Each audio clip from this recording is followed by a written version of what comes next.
एक शांत रात थी। नीला आकाश तारों से भरा था। आरव, एक पेंटर, अपने अधूरे चित्र को निहार रहा था।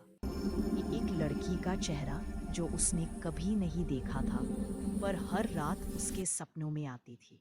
वह मुस्कुराता है। आरव, कौन हो तुम? क्यों हर रात मेरा दिल तुम्हें याद करता है?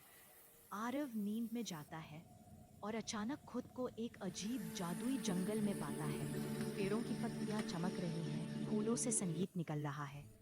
वह चारों ओर देखता है, तभी वही लड़की सामने आती है, मायरा। उसकी आंखें जैसे तारों की रोशनी से बनी हो। मायरा, धीरे से, आखिर तुम आ ही गए। मैंने तुम्हारा इंतजार सदियों से किया है। आरव चौंक जाता है। तुम मेरे सपनों की वही लड़की हो? मायरा मुस्कुरा देती है और चारों ओर हवा में चमक उठती है। उड़ते घोड़े और बादलों पर बने रास्ते दिखाई देते हैं। दोनों बादलों पर चलते हैं, तारों के पुल पार करते हैं। हर कदम के साथ वे एक नई दुनिया में जा रहे थे, जहां समय रुक चुका था और बस दिलों की धड़कन सुनाई दे रही थी। अचानक आसमान काला हो जाता है। एक रहस्यमय आवाज गूंजती है। रहस्यमय आत्मा। मायरा, तुम्हें मालूम है ना, इंसान से प्यार करने की सजा क्या होती है? मायरा की आंखों में आंसू आ जाते हैं। मायरा धीरे से, मैं इस सपनों की दुनिया की रक्षक हूँ। अगर मैं किसी इंसान से प्रेम कर लूं, तो ये दुनिया बिखर जाएगी। आरव उसका हाथ कसकर पकड़ लेता है। आरव, अगर ये दुनिया टूट भी जाए, मैं तुम्हें नहीं छोड़ूंगा। हवा में सुनहरी रोशनी फैल जाती है और सब कुछ चमक उठता है।